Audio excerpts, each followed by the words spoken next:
¿Qué hace que una clase llena de alumnos atentos, en la que el profesor está explicando el tema de una determinada materia, los alumnos, sin excepción, sean de escuela primaria o universitarios, jóvenes o mayores, cambien su foco de atención de ese profesor y lo que explica hacia una jirafa que entrara en la clase por una puerta, tras pasearse por detrás de él, saliese por otra?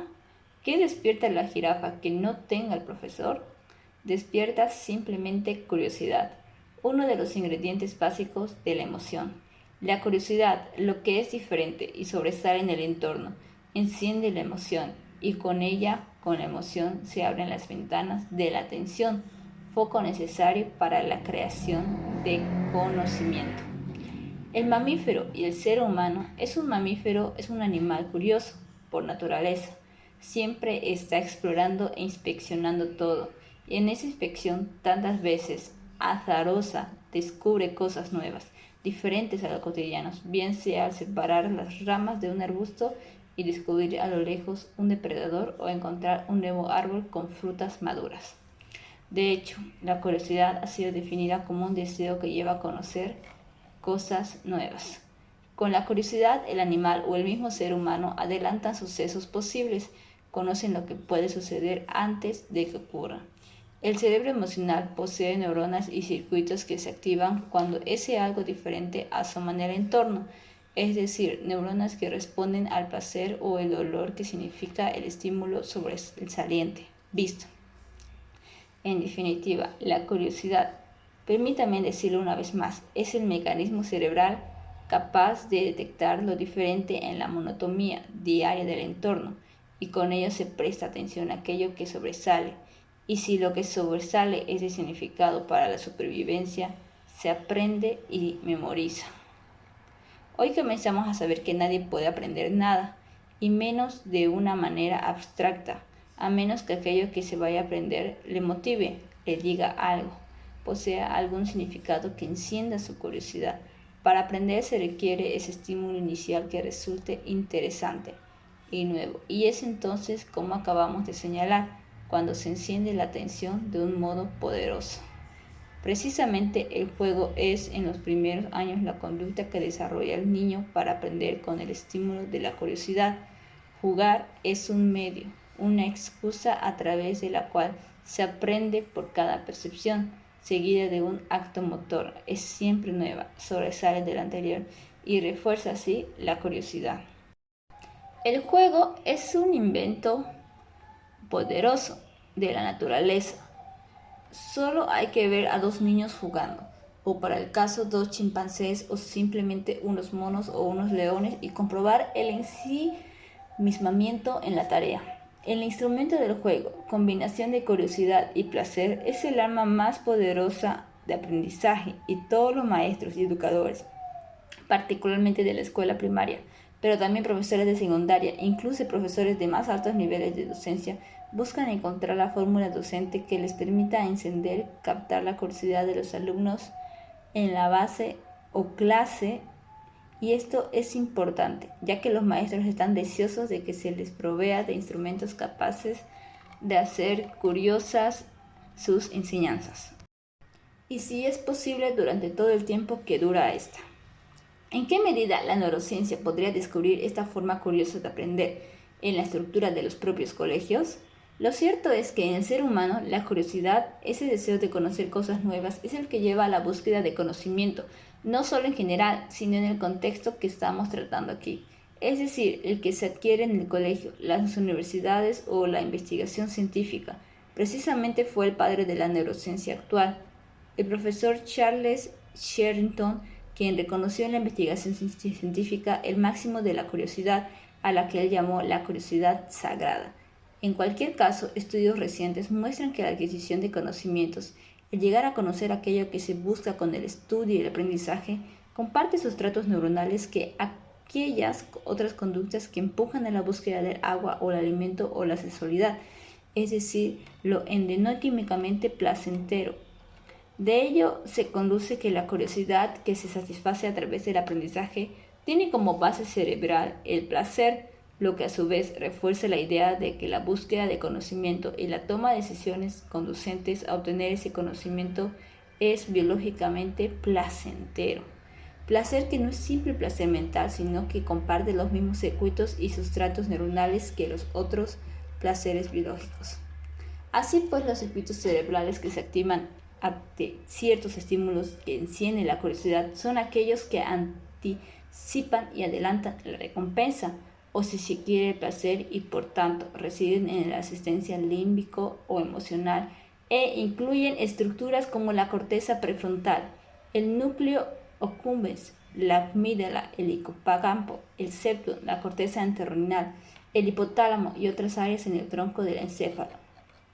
Algunas de ellas mencionadas en el capítulo anterior a propósito de la emoción. Algunos estudios han demostrado también la participación del núcleo caudado.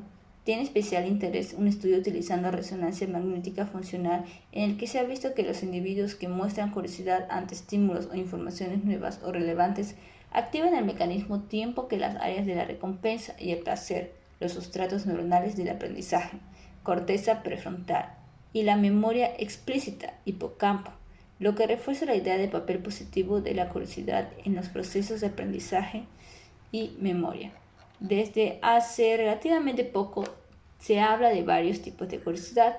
Por un lado está la curiosidad perceptual diversificada, curiosidad básica que tienen los mamíferos en general y el ser humano en particular, que es aquella fuerza que lleva a salir del aburrimiento, el aislamiento y que se enciende en respuesta ante determinados estímulos interesantes, no específicos, que sobresalen del entorno, y por otro la curiosidad epistémico específica, que refiere a aquella otra que lleva a la búsqueda específica de conocimiento, a saber o querer aclarar algo concreto, que se estimula ante la incertidumbre o el conflicto racional o conceptual, y que se satisface cuando este conocimiento se alcanza o el conflicto se resuelve.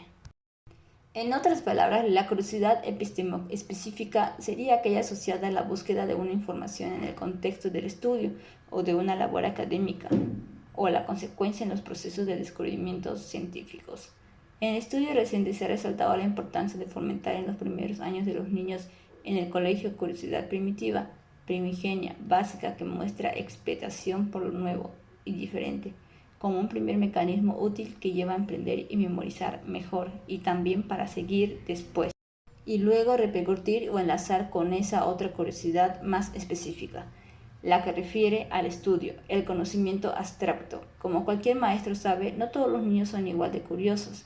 La curiosidad puede darse como rasgo espontáneo de la personalidad de algunos niños y tener grados diferentes, pero también es cierto que hay niños no especialmente curiosos. En los niños que son curiosos como rasgo personal se han detectado ciertos aspectos conductuales. Se dice que un niño manifiesta una curiosidad espontánea en la escuela primaria cuando relaciona de un modo positivo con alerta algo que a su alrededor resulta nuevo, extraño, incongruente o misterioso, y hace que se mueva y oriente hacia ello para explotarlo o manipularlo. Muestra una necesidad o un deseo de saber más acerca de sí mismo o de las cosas que le rodean. Explora espontáneamente, busca y husmea en su alrededor en busca de nuevas experiencias. Persiste en la exploración y examina los estímulos que aparecen en el entorno para saber más sobre ellos. En el segundo caso, provocar la curiosidad en aquellos niños que no la tienen espontáneamente siempre ha sido un problema con mucha enjundia. Se han propuesto algunas estrategias que ayudan a encender la curiosidad y que, utilizadas con matices diferentes, han sido empleadas por muchos docentes, desde la escuela primaria hasta la universidad. Entre ellas se encuentran las siguientes: comenzar una clase con algo provocador, sea una frase, un dibujo, un pensamiento, o con algo que resulte chocante. El ejemplo de la jirafa con el que iniciamos este capítulo. 2. Presentar un problema cotidiano que lleve a despertar al alumno al principio de las clases. Al venir hoy a clase, visto que en el parque hay una fila de árboles todos pintados de azul, ¿a qué creen ustedes que puede deberse este fenómeno? ¿Qué intención tiene con lo que ha hecho? 3. Crear una atmósfera para el diálogo por parte de los alumnos en la que estos se vean relajados y a gustos y no cuestionados sobre si sus preguntas son tontas o sin ningún interés. 4. Dar el tiempo suficiente para que algún alumno desarrolle un argumento y se vea con ello motivado a encontrar la solución ante los demás del problema que se plantea. 5. En un seminario y sobre un tema concreto, no preguntar sobre un problema, sino incentivar al estudiante a que sea él quien plantee el problema de forma espontánea. Ello estimula su propia querencia, autoestima y motivación personal. 6. Introducir durante el desarrollo de la clase elementos que impliquen incongruencia, contradicción, novedad, sobrepasa, complejidad, desconcierto o incertidumbre. 7. Que los grados del punto anterior sean los adecuados sin provocar ansiedad en los alumnos. 8. En seminario en clases específicas, procurar la participación activa del estudiante y su exploración personal. 9. Reforzar el mérito y el aplauso ante una buena pregunta o resolución de un determinado problema. 10. Modular, pero no dirigir la búsqueda de una respuesta por parte del alumno y menos proporcionar la resolución del problema. La conclusión que se alcanza con todo esto es tratar de inyectar curiosidad en los estudiantes y con ello fomentar su disposición a aprender. Es evidente que los significados que enciende la curiosidad varían en relación con la edad, la hora del día, el estado del organismo y cuándo sucede en el medio ambiente físico, familiar y social. Este último no es válido a la hora de sacar ventaja de estos mecanismos para aplicarlos a la enseñanza, más específicamente en la escuela.